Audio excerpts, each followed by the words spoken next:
All right, guys, welcome back. This is game number 2 of ESL One's Genting closed South American qualifiers. SG versus Sacred. We saw a really impressive game number 1 coming out from SG with a really just well executed Drow strat being thrown over at Sacred. Tinker, unfortunately, just not able to get enough time to come online. And once they hit their power peak, they all just started running right down all the objectives over against Sacred. But I'm your caster, Moxie. I'm casting this with Forge. And here we are. We're into game number 2.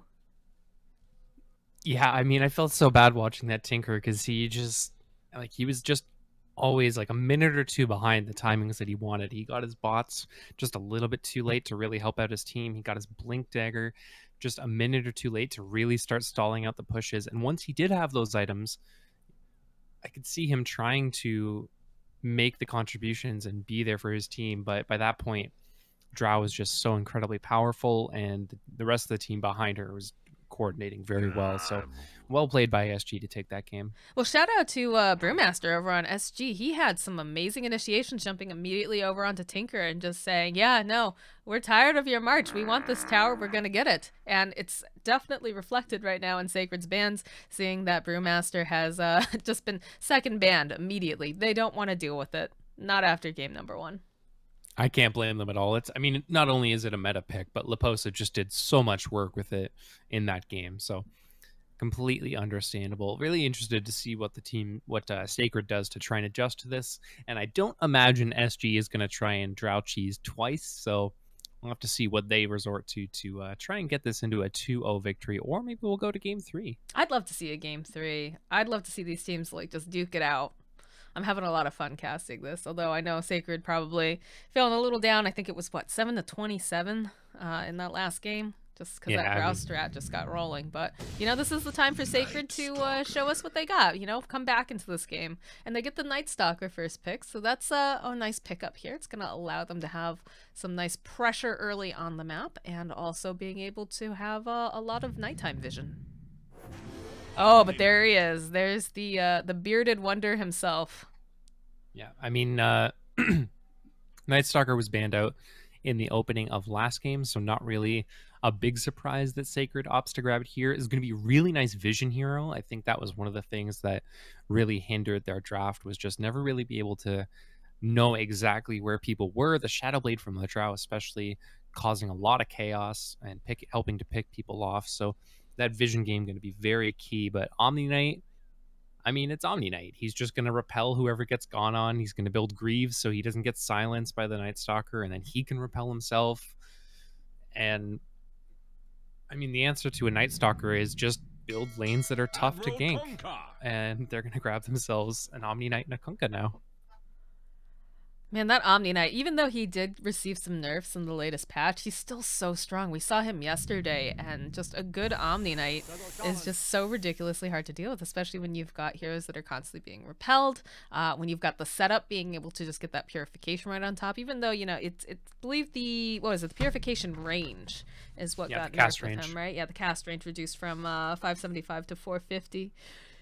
But that Guardian Angel too, just, you know, you need a way to dispel, and it's so hard to find heroes that are able to do that anymore. Yeah, with the change to dispel, I mean, getting rid of most of them being the change, Omni Knight's just so strong right now. I think if Valve is really going to try and balance the hero, changing his late game is not the answer. His early game is really, really too strong right now. I think they need to either nerf the mana cost on purification, or maybe affect the cooldown a little bit, because right now, just the fact that he is so difficult to bully at a lane is what's so problematic, because you can't gank him. It's so hard.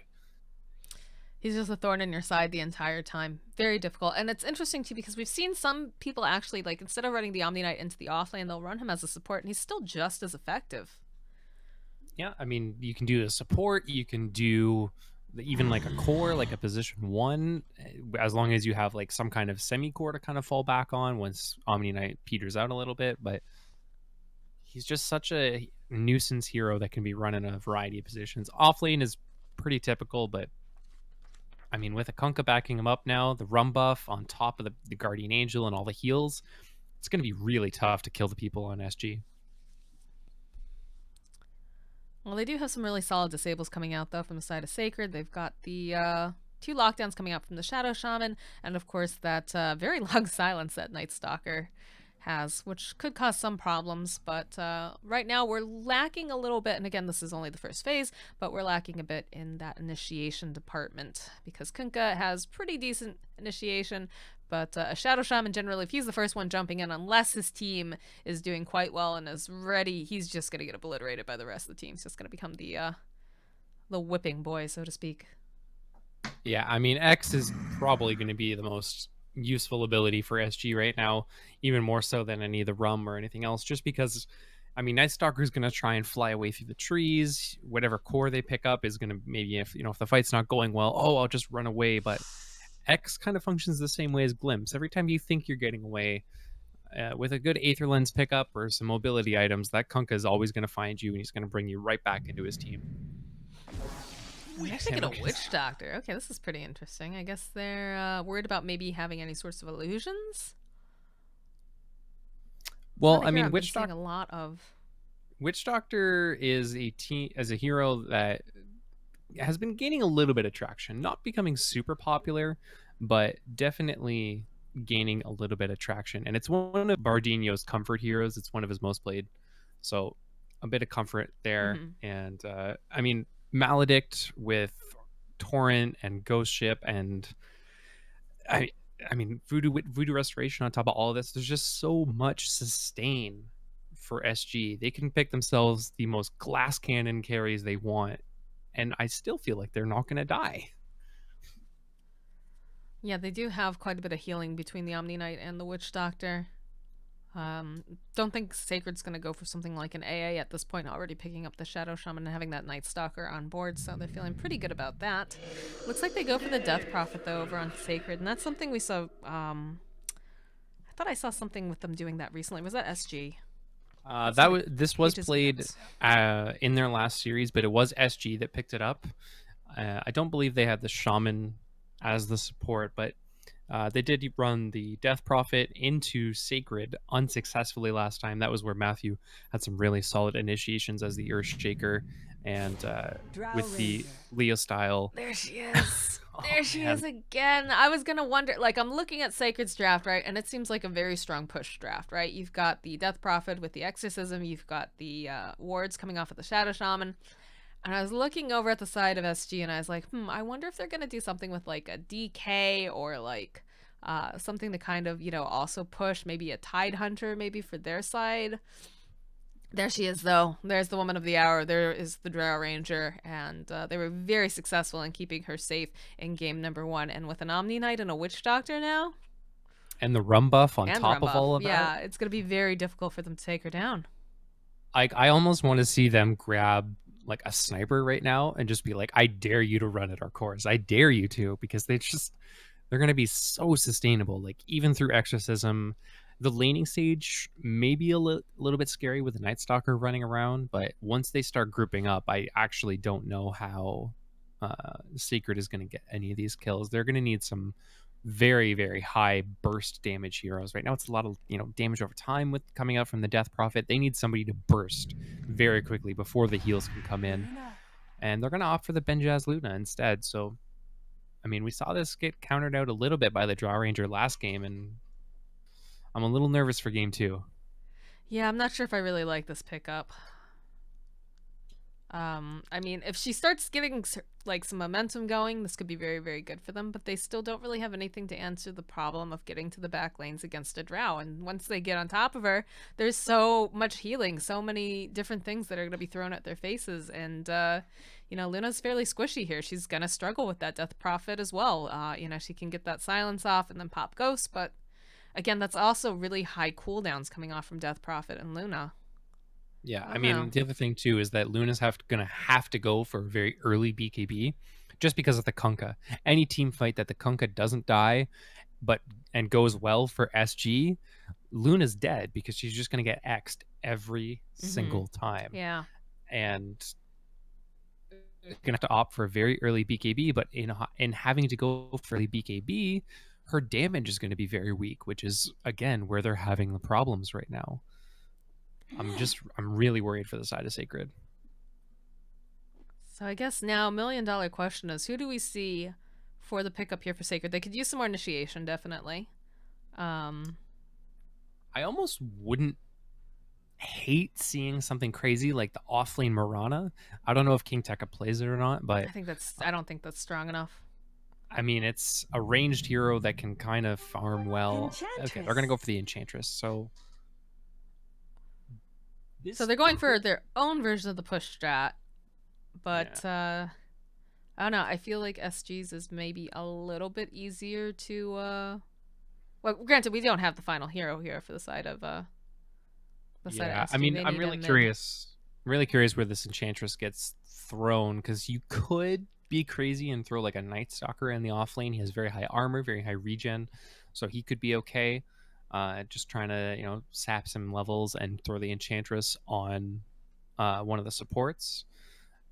So you could see something like that. I know CIS Dota loves running themselves the offlane Enchantress, but I don't know how South America feels like about it.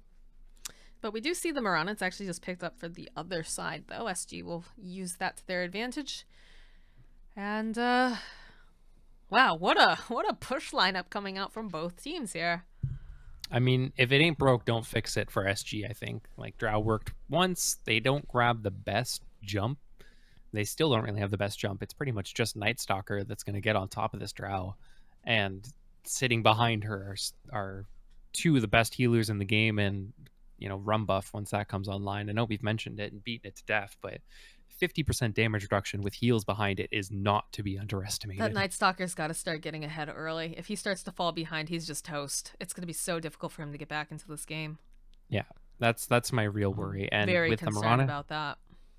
With the Mirana coming back into the game too, the vision advantage that you get from Night Stalker, I don't want to say gets countered, but it gets dealt with a little bit, because if Darkness gets popped, but you still want to take a team fight, you have the option of the Moonlight Shadow. So the vision advantage slightly going back towards SG's favor. Still a little bit on the side of Sacred. They've got two really good Darkness nighttime heroes in the Night Stalker, as well as the Luna, who gets the bonus vision from Lunar Blessing. But I don't know. I'm really worried about how well Drow did last game.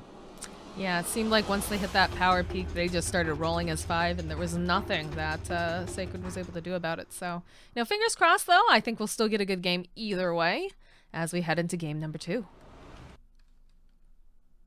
And we're going to get a pause right away. Pretty standard stuff.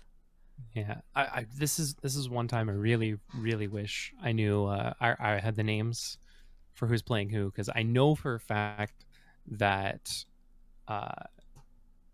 Masoku played himself a very good Enchantress, but he's the support player, so I don't know if he'll get thrown in the off lane or and like picked up by King Tekka, or if they're gonna do something like the King Tekka Night Stalker and the support Enchantress. I don't know.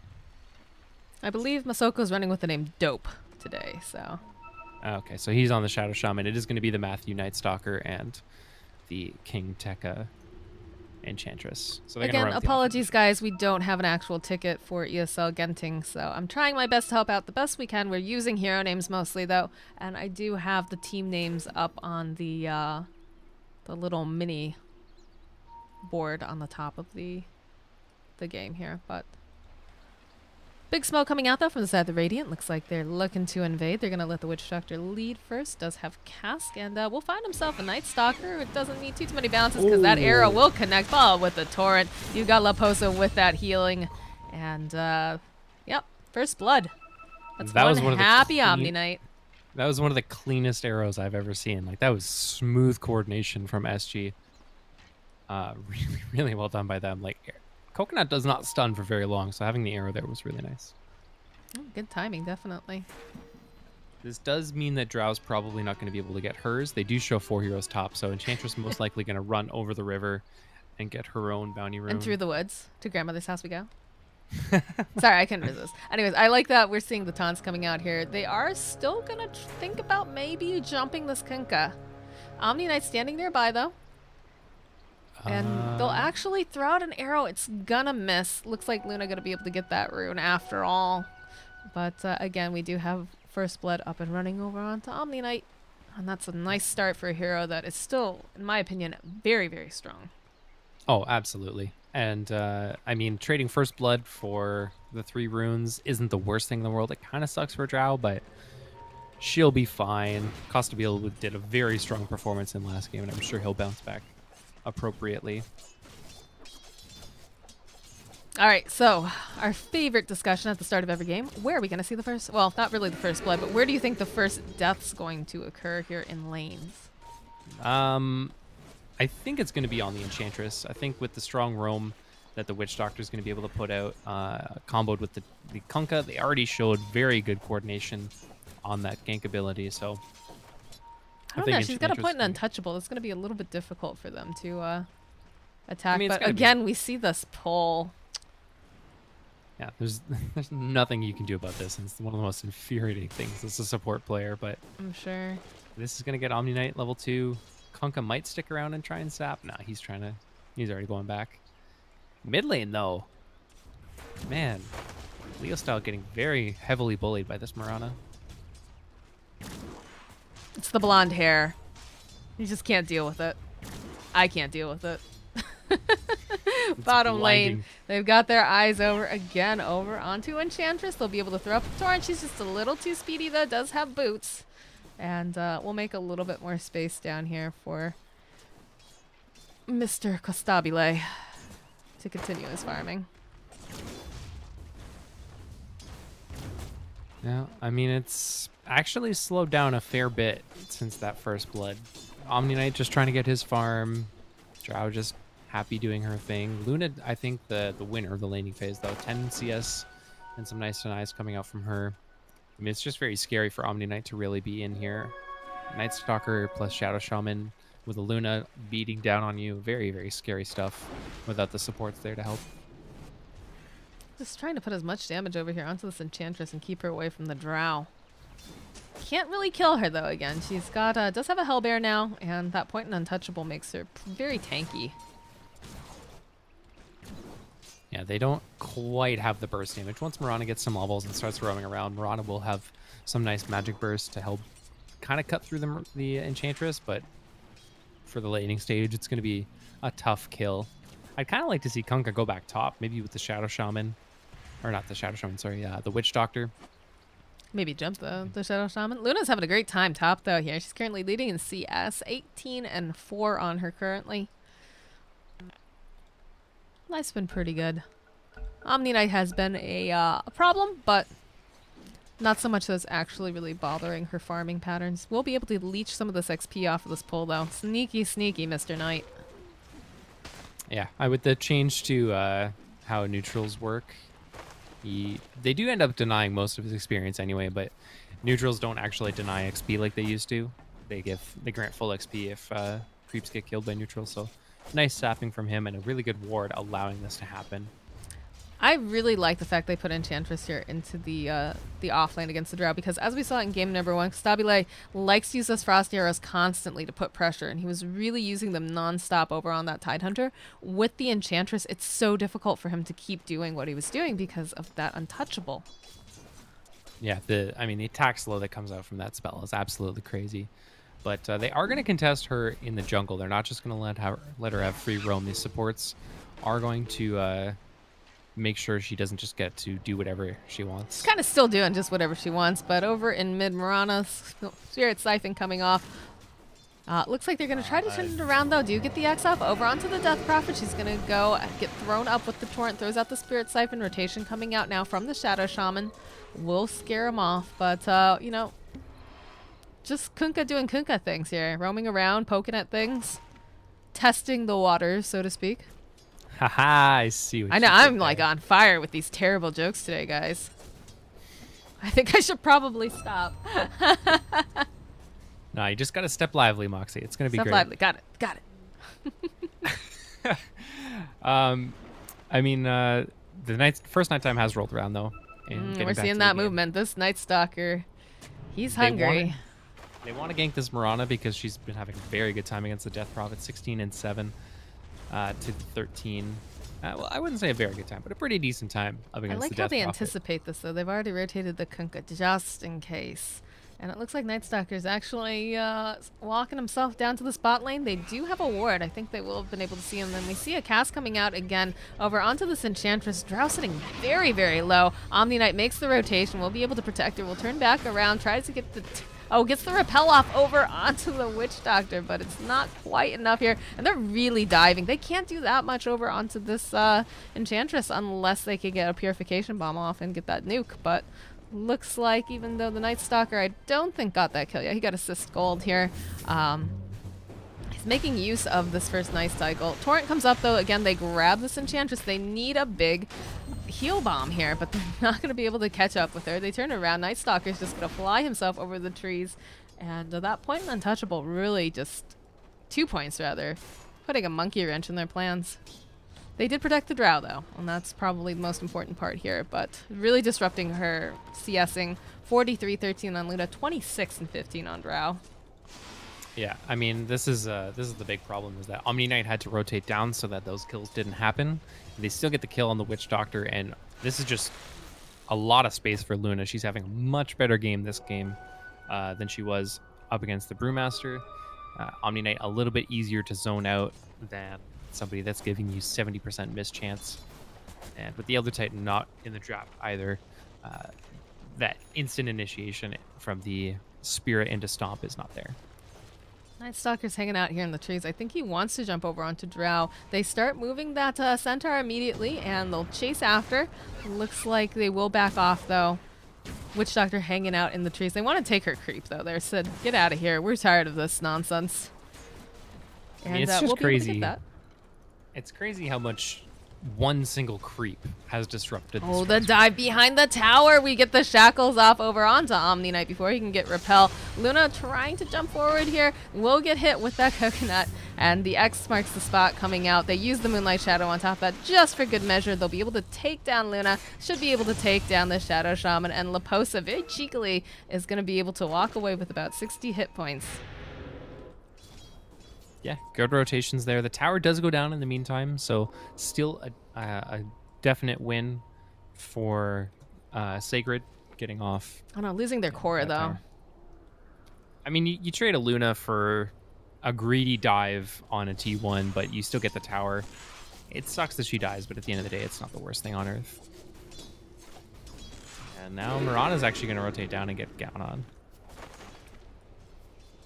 I don't know, man. This Enchantress is pretty tanky. She's got treads. She's got the full infused raindrop ready to go. Missing a couple of charges, but... Yeah, I really like this pickup because they're not able to harass her the way that they were able to for a Tidehunter, which is kind of funny considering, you know, a Tidehunter is very, very tanky, pretty difficult to kill, but... They trying to line up an arrow maybe and take her creep out? Oh, man, we do lose the Death Prophet, though, over in mid. We see the rotation coming out from Drow Ranger. Yeah, nice X Torrent. I mean, she's had enough of that Enchantress in the bot lane. Yeah, they're gonna kind of do a lane swap and leave Mirana down there. Oh, look at the Enchantress though. She's got a haste rune. She's got Impetus online as well. She's like, you're not getting away from me. I like you too much. Come back here, Drow Ranger. Couple Impetus being thrown out, and looks like with that Kunkka there, she's not going to get too greedy. Omni Knight is about to get pincered on a little bit here, though. They have the Night Stalker just around the corner. Spot out Leposa. Here comes the Luna. Heal Bomb comes out. Silence as well. He's not going to be able to get this repel off, I don't think. Nope, he goes for the Guardian Angel anyways and the repel, and he'll just TP himself out to safety. Yeah, this is, I mean, it's a bit of a greedy decision because this is a huge cooldown now. The cooldown got nerfed by about 20 seconds. Level 1 does scale back down to its old cooldown, but just the fact that that's going to be out of there for a while is a pretty big win for Sacred, and they're taking this laning stage pretty damn well considering how well game 1 went for SG. Yeah, they're not being allowed to just run amok over here on the side of SG.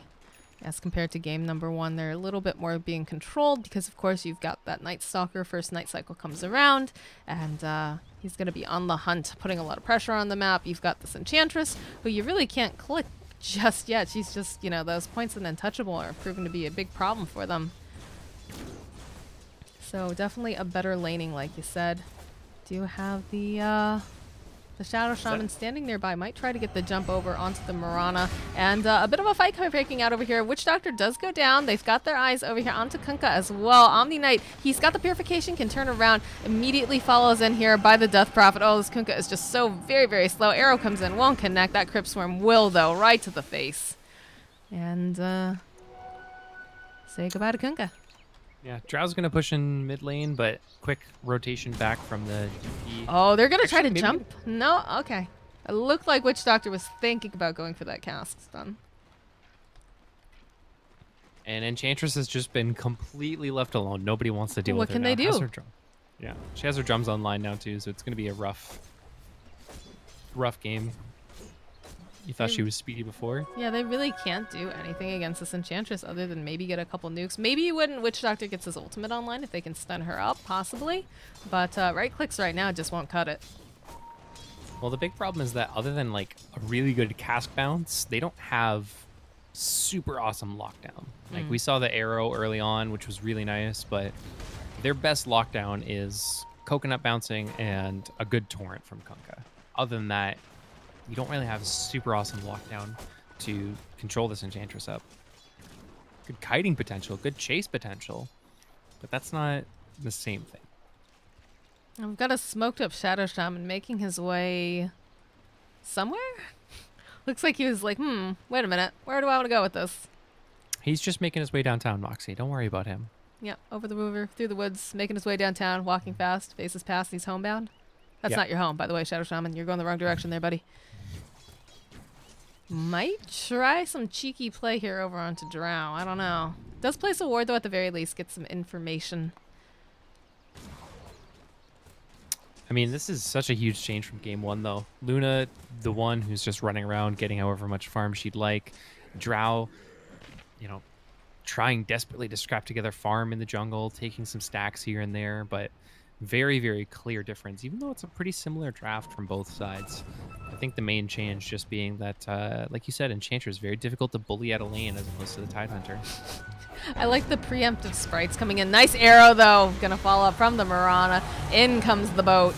And that's a lot of damage followed up with the Starfall. Look how slowly they're hitting her, though. And she's just healing so very, very fast. While this is going down, we see that Drow is actually taken down by Death Prophet and the Shadow Shaman, who is keeping tabs on her in that jungle. Use the wards and the Ghost to take the tier 1 mid. They definitely want that tower. Top lane looks like Omni Knight's going to try to just push it in a bit, but... Yeah, unfortunately for them, Witch Doctor wasn't quite ready for that initiation. Well, Mirana, there's a lot of ghosts, ladies. I don't know you want to do this. Yeah, oh, look at that Crypt Swarm. That was very, very close. Ooh. Yeah. And now she's going to heal out to full. Find herself an arcane room for her troubles. Won't be able to get the free exorcism, but...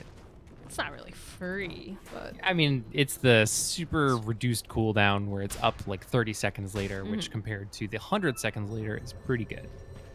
So it's free in my books. And now Enchantress working towards Hurricane Bike.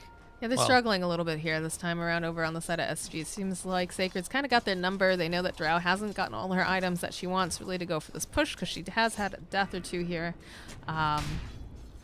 And again, you know, Luna having a lot better of a time being able to just farm away. Currently sitting at the top of the net worth, 6.5k, 5.1, or rather 5.2 just now on the Death Prophet. So they've got their eyes set on this bottom tower. They pop the drums. They lose their Satyr Creek, but should be able to take this down fairly quickly. And it doesn't look like SG are going to contest on this currently. Looks like they're just going to try to do a trade top. Yeah, they're going to smoke up behind their Drow. Well, quote-unquote behind their Drow. Drow's going to take the tower. They're going to run through the jungle, try and find anybody they can, but little do they know that the entirety of Sacred is actually in their jungle, minus the Death Prophet, who's just TPing out now. They do. They're just going to keep going. They want to push this tier 2 over here. Same thing goes from the side of SG. Who takes the tower faster, I guess, is the question. If you don't use... No, they've got the wards, so that's going to go down a lot faster. Are they just going to trade? Is this how it's going to go down? I mean, they could, but it's not great. I think that's what they want to do. Look at this. Is just Luna and the wards alone right now. Yeah, They're and, going down at the same rate, though. which is really a testament to how much Drow does Yeah, for that Drow pushes, aura. because that extra armor from 5-man pushes made this kind of strat, I think, a lot weaker. But I Oh, they mean, do spot the Night Moon is Stalker over massive. here. They know he's standing nearby Mirana. She's thinking about trying to find an arrow. He's still wiggling around just a little bit more than she'd actually like. And they find themselves the Enchantress over here. We'll walk her right into that arrow. And Silence coming out. Big boat followed with the Eclipse. And they're going to use the Exorcism on top of that. And they're kind of split right now. Shadow Shaman holding the Omni Knight off into the corner. We see Kunkka trying to run himself away into the Roche pit. They use the Guardian Angel just for the Omni Knight. He's still alive over here. Yules comes out and they're going to try to jump over onto this Death Prophet. These ghosts do so much damage though. Drow Ranger, she's sitting so low. She's almost going to get taken out. She's actually still alive. What in the world? 100-something hit points. Now they'll turn around. Mirana's going to be the sacrificial lamb on all of that. They pop the drums. They're still searching. They know that there's a Witch Doctor here. He needs to try to TP himself out. Is he going to? No, he's just going to get sliced down. And this Enchantress pick, the offlane Enchantress, triple kill. Things are looking great for her. Yeah, that fight got split up. It actually looked pretty good for SG there for a minute, because a lot of the this giant neutral stack at the Ancients kind of soaked up a lot of the Eclipse damage. But in the end, the Exorcism was just so powerful, and Omni Knight had to use the Guardian Angel and the Repel just on himself, not able to get the Repel on the Drow so that she could freely hit onto the Enchantress. Which is one interaction we didn't actually end up talking about, was that Repel will help with the Enchantress later on into the game, because it helps you get through the Untouchable, but hasn't really had an opportunity to get that off just yet. He's been very much... Leposa's having been to like play his very own greedy. island in a lot of these fights, I feel like. You know, this has been the second time he's the Guardian Angel, and I think it was only on himself again. But they target him pretty heavily, which makes sense. You know, Omni Knight is very, very strong, but it's causing some sloppy fights. I don't know. Yeah, chaotic fights definitely favor. Oh, there's the X, there's Alexander. They're going to use the Witch Doctor ulti. They just want to get rid of this Enchantress. She has been a thorn in their side. They'll grab the Shadow Shaman as well. Guardian Griefs get popped, and this should be an easy tower for them. Just a tier 1, not that big of a deal, but I think they've got their eyes set on tier 2 as well. Yeah, there is no Moran ulti, and there's no Guardian Angel, but at the same time, Eclipse still on cooldown for a little bit, and Exorcism not ready just yet, so this tier 2 will probably fall without too much resistance. Looks like they're kind of posturing like they want to fight this. Yeah, we're going to see the Death Prophet TP herself back. She spots out the Kunkka almost immediately as she's coming in here, as will the Shadow Shaman. They drop the wards. The Silence comes out as well. Nice X coming out, and they're... Oh, this is looking really bad. Omni Knight's in for a lot of trouble. He's turned into a chicken. We'll go ahead, pop the Guardian Greaves. Try to buy himself some more time. That's a big Eclipse coming out. The Yule's coming out from Death Prophet. We'll keep her alive a little bit longer. Drow forcing herself to run herself out. That's so much damage. She'll go ahead. She'll pop her wand. We'll be able to maybe make it out alive. TPing out right underneath their noses here. Death Prophet sitting so low.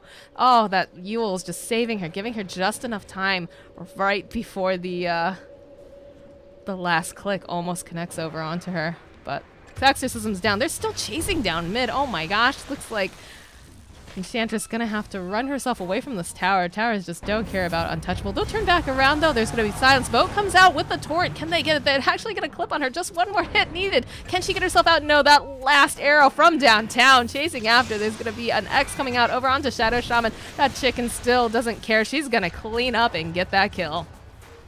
Yeah, and that's why you can't run away from a Kunkka, because with Max X, he's got 8-second cooldown, and he's just going to get kill after kill. And, I mean, Omni Knight going down there definitely sucks, but... I didn't realize that fight was still going on. I didn't realize they chased that far. I was like, okay, you know, focusing on that Death Prophet, just barely making it out by the skin of her teeth. I didn't realize the rest of them were still just charged. But into the Roche pit they go now. It's not too much that they need to worry about, knowing that wards are down, ghosts are down. The big difference in this fight is that GA is going to be there. If they decide to try and fight into this, the Guardian Angel is there, and hopefully... Oh, are we going to see an... No, he's thinking he wanted to go for that Aegis, but... timed it a little bit too poorly. Just a little early, yeah. And Aegis gets picked up over onto the Drow Ranger. I think we're going to be seeing quite a bit of sieging coming out now. Yeah, they want bottom. It's the only T1 left. And Death Prophet's pushed out quite a bit. I I mean, just look at these aggressive wards coming out from Sacred, though. Like, they have all of this vision on the Radiant side of the map, knowing exactly where all of these heroes are. It's huge. And, I mean, on the flip side, it's not really that much aggressive vision coming out from SG, so vision game definitely going the way of Sacred. That's definitely a swap from game number 1 where we started to see, you know, not only did SGE have so much vision on the other side, they also had a gem and were ripping down Sacred's vision, but a little bit more split this time around. I felt like, oh, looks like Kunkka gonna poke a little bit. Oh, he's actually gonna use the boat onto Shadow Shop. It's a battle of the ultimates here. Ward's actually getting dropped. That's a huge mistake, I think. They're gonna need that, and they take the Witch Doctor ultimate as well. So, I mean, 2 pretty big ults down. I mean, Boat's going to be up too. in half a minute. Yeah. Like, Boat does not. The Shaman wards are pretty important, though, at Shaman this stage wards of the definitely game. hurt. Yeah. And it looks like we might get another trade. This one will definitely go Sacred's favor if they want to do so. Oh no, they're cutting through this tower so fast. They're going to have to use something else to... They've got the free glyph, though, from the T1 now. That's true. That's true. That's going to help out quite a bit. They do spot out the Luna over here. Kunkka's getting a little cheeky. Finds himself some of these illusions. We'll just go knock them down. Top tower gets taken in the process, and they'll take down the Mirana illusion. I'm pretty sure they'll probably... Are they going to just keep pushing with the exorcism? I think DP alone might be able to do that. But over... Oh, yeah, they connect the arrow over onto Shadow Shaman. Oh, this poor support, man. And DP actually is going to make herself home. They use the silence immediately. Going to get purged off by those Guardian Greaves here. Drought, she has the Aegis. Just going to turn around, put out some damage over onto this Death Prophet. Oh, this Repel's doing so much work like you talked about, Forge. The Eclipse coming in, Guardian Angels. Well, they might want to put a little bit more safety over onto this Drought, but they take down the Luna, and yep, it's going to be pretty hard for her to get out. Can she get out? No, the X is going to say, you stay here, sweetie. You're not going anywhere. Buyback coming out from Death Prophet right now. She still has the Exorcism up. I think she's trying really hard to hold on to it for fights, but I don't know. They still have this Aegis on Drow, and she's just ripping through their buildings right now. Silence gets dropped. Again, they'll use the Guardian Greaves to purge it off. While this is going on, too, we have a little bit of action going on in the base. It's just the Night Stalker, though. I don't think they're too concerned. Looks like a couple of the supports are going to chase after him, and they will actually just be satisfied with what they got over here. X marks the spot coming out. Lots of right clicks. Big Starstorm, and it looks like Witch Doctor will finally get that kill after poking and prodding Night Stalker the entire time, saying, hey, stop doing that, please. Yeah, it doesn't look like the Siege Creep is going to be MVP this time either. Melee Barracks is going to still stay alive, will regen up. A little bit of bad RNG for Sacred there that he didn't focus down the range barracks instead. But, I mean, this Drow strat, I want to say shouldn't be working this time. But Omni Knight just sitting behind her. And then you've got the Kunkka Rum, as well as the Witch Doctor as well. Just so much heal and so much sustain coming out behind this Drow Ranger, making her very, very safe. She's only died once. She's got a double damage rune on her right now, and she's just hitting like a truck. Yeah, and she's got the Aegis still. Yeah, she's not afraid. She wants this tower, and she says, you know what? I'm going to go for it. I've got this Aegis. I've got a double damage rune. Let's just keep going, guys. Yeah, they know there's no glyph. The glyph got used on the casual wild wave tornado being thrown over at her. Just brushes it aside. Hurts in the laning phase. Doesn't really hurt so much anymore. It's cheeky. I like it. You know, sometimes you do what you can. Drow doesn't even care. Look at her. She just runs right into it. We do have Night Stalker. He's hiding out over here, keeping tabs. Needs to be very careful because if they spot him out, he is toaster strudel. This is a very, very ambitious position. They're still gonna go. They're gonna go for it. They jump immediately. They do get the Hex off. They'll drop the wards. Guardian Greaves get popped over here. Looks like Witch Doctor struggling to stay alive. This Night Stalker's got his just number immediately. There's the Mirana. Big boat coming in. We'll go over and land over onto Luna, but we're missing some people over here. There's gonna be the Aegis coming back up. Drow's gonna try to run herself away, and they still have the vision. They've got a sentry ward. Witch Doctor running for his life. A long arrow right for his head. That impetus, rather. Will take him down, and it looks like Mirana and Kunkka are going to be the only ones standing. So big gamble pays off for them, I feel. They get the Aegis. They're able to take down the Mighty Drow Ranger. They get the Omni Knight as well, and the Witch Doctor. And all they had to lose were 2 supports. And they still keep their buildings, except for the shrine. I didn't catch if that was a big silence on the Kunkka or not, or what happened with him. But him not being able to get off boat there was huge, because I mean, there's so much damage getting pumped out, and Omni Knight had to focus on trying to keep himself alive. Still didn't have Guardian Angel, needed about 20 more seconds before the Guardian Angel coming out there. And, I mean, just huge, huge seizing of opportunity from Sacred. Definitely, like you said, big risk, big rewards, but Mirana now in a little bit of trouble here. That silence is doing quite a bit. The Spirit Siphon comes out, Yules as well. We'll be able to go ahead, get a leap off. Looks like Kunkka gonna follow up. He's got a boat, not gonna really connect over into anything, but the X marks the spot, comes out there, looking over here at the Shadow Shaman. He'll actually be able to pull him away from the Mirana and break that channel tether here. And now they just look to head themselves into top lane. So they say, you don't want us mid, that's fine. We will go top instead.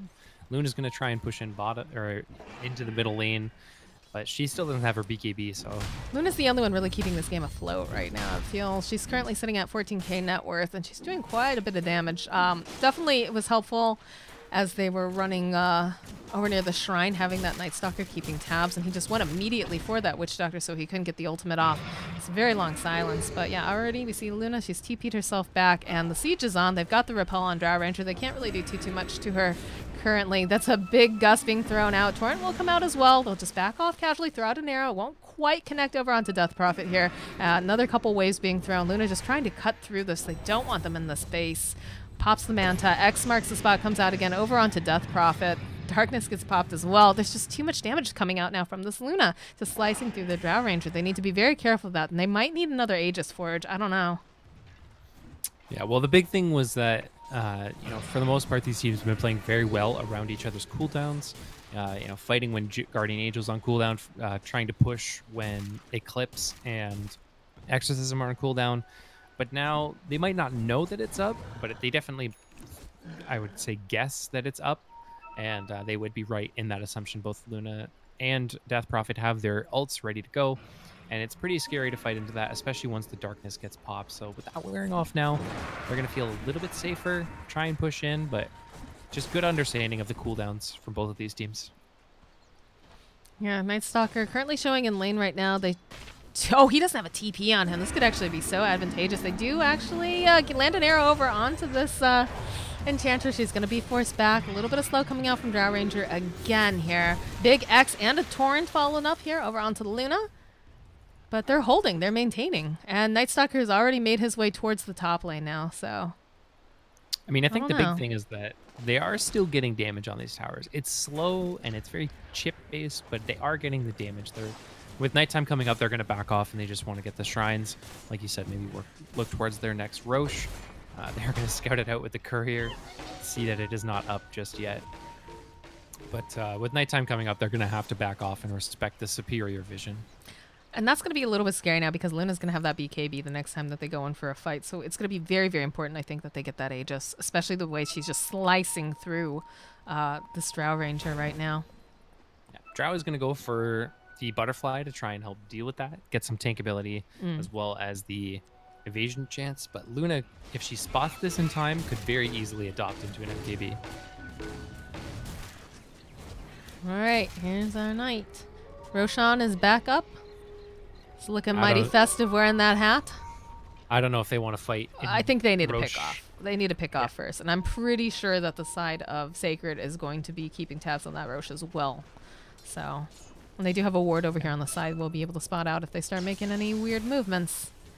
Yeah, they've got the vision advantage on the pit, not only just because of the Night Stalker, but they've got the wards down. Whereas right now, SG is actually pretty light on vision. They've got this one. They come around the corner. They spot out that there's a Night Stalker. The smoke actually pops, so they know someone's in their woods right now. They gather up around the shrine. And there it is. There's the Night Stalker. He's going to force staff himself out, try to go and use those drums to his advantage. The arrow will not connect. He's going to just skedaddle out of these woods. He wants nothing to do with this. But this is looking really scary right now. Omni Knight was nearby. He's found himself the Night Stalker. But again, like you said, this Roche is going down. They're going to use the wards on top of that. And they use the Ghost too. So, I mean, this could be huge for them, though, if they know that they've used both of these big cooldowns. I mean, do you risk it? Matter. No, you don't risk it.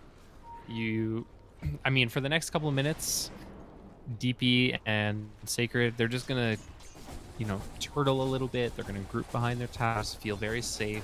I don't know. It looks But, like I they're mean, they're trying to find a pick off, and they do have the sentry though over here, and it's going to show that they have it because this one creep is going to attack them. both of the wards are going to die though, unless they just No, got they have a killed. gem. They have a gem again. Oh, okay. Witch Doctor. Okay, then. Yeah, those went down way too fast to be just timing out together. Okay. Well, Yeah, I wasn't big sure. coincidence that was the case. Mirana's going to go for her own MKB. They do spot out that, or maybe she just predicts that Luna's going to go for the butterfly. So Mirana's going to get an MKB pretty soon.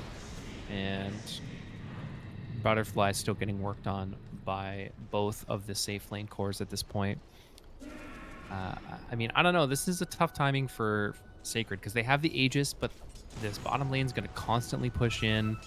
And even with the nighttime advantage, they don't have the cooldowns ready to go. Like you said, they have Shaman wards on cooldown. They've got DP, ult on cooldown. Their And jungle is GA very just so dark terrifying. right now, too, because of the fact they have that gem. They're just going to take down all of their vision, so it's a bit of a risk if they start up in lane and they're a bit out there. And Enchantress has does have the Hurricane Pike now, so we'll have that Force Staff to keep her Luna safe. But I mean, safe only goes so far.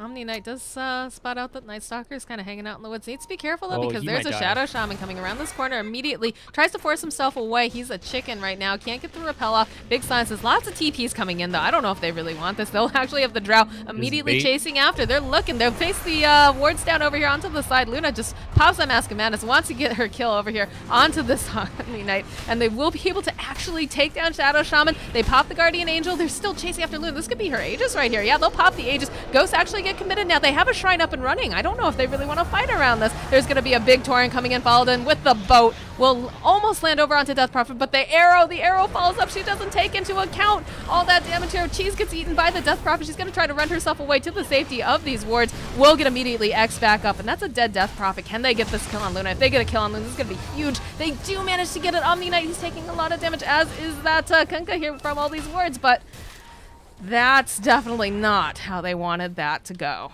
on the side of Oh Sacred. my. That's huge. They lost the Aegis. They lost some huge cooldowns. They've got buyback over on the Luna. They've got buyback on the Death Prophet. They've already eaten the cheese, though, and they don't have Exorcism. They don't have Serpent Wards. This is looking pretty bad right now, Forge. I don't know. I cannot believe how low that Omni Knight got. He was so close to death so many times. Guardian He was gonna Angel, buy man. back, but I don't know if it's going to be enough. I mean, even when Guardian Angel was on cooldown, just that extra armor and regen from the low armor. A lot of people forget that once you go below 20%, you get an extra. X coming out over onto... Oh, they force staff him out. This actually buys him a time. He's going to be able to dodge the boat shark. And they'll turn back around here. Hex coming out again over onto these cores. They'll try to just put as much damage as they can. The arrow coming in. It actually just barely hits the tail end of our poor Enchantress. Oh, that That's cute a little dieback. tail is a huge problem right now. This is going to be a very dead Shadow Shaman. The repel coming out over onto Drow. She's got her eyes over here onto someone. Wants to maybe get the jump over onto this Night Stalker. He's just going to have to run back to the wall. Look at this Now she's Marauder. She is diving. tunnel visioning so hard right now. She's like, hey, follow me. Follow me. Don't pay attention to your base. Don't worry about it. There's nothing wrong. Just try to come get me. I'm just triggering you so hard right now. And they actually don't quite finish this top racks. There we go. Witch Doctor will be able to grab it. Drow makes her way over to this mid tower. There's so much damage coming out, and the GG gets called. Oh my lord. Can you believe that? I was looking so good for Sacred in the early game. They had such a good lead, but Drow with all of this heal coming behind her, and I mean, every time that I think that fight in the woods was a huge that was it. That huge was the game. factor for them losing, honestly. I think they shouldn't have engaged on that. The TPs that came out from the side of SGE were just so on point. They were ready to fight. I don't think the side of Sacred was ready for that either, and just the loss of the Aegis, the cheese, all of those cooldowns, that just signed their death warrant. And they were doing so well up to that point, which is super, super disappointing for them. All right, guys. Wow, that was a pretty fast series. So congratulations, SGE going to the grand finals here for the South American closed qualifiers for ESL Genting. Were you surprised at all, Forge? I thought we were going to get a game 3 for sure. I mean, I am very surprised. I mean, looking at the draft, I definitely thought that SG had the advantage, but based on how that laning phase was shaping up, You know, Drow wasn't getting anything. The Luna was just getting huge, but I mean, they just had so much sustain. They couldn't kill anybody in a lot of these fights. Anytime GA was ready to go, anytime Boat got off properly, like that was, I think, the big thing for that last fight in that bottom was just the rum buff as the Luna reincarnated just destroyed all of her damage. She couldn't kill anybody. Just really just crazy series, especially game number 2 to Cass, and no one expects to get Drowed twice, but SGE, they went for it and they reaped the reward. So very well, GG, well played going off to the side of Sacred. But congratulations to SGE. They're going to be moving forward into the finals. So we do have another SA game today for you guys. We've actually got Team Bernita versus the Big Giants Infamous here. And I'm pretty excited about that because Team Bernita is the only team to make it through the South American Opens all the way here into close to the semis. So pretty excited about that. I believe that some of their players used to be Infamous Y. And Elite Wolves, so pretty excited to see these guys coming back. We're going to have that game for you at 2 p.m. Eastern Time. So that's a little bit over an hour, I believe. Yeah, and a little bit over an hour. So make sure that you come join us for that game. I'm super excited to watch that. This has been Moxie and Forge casting SGE versus Sacred. And hopefully we will see you guys in a little bit.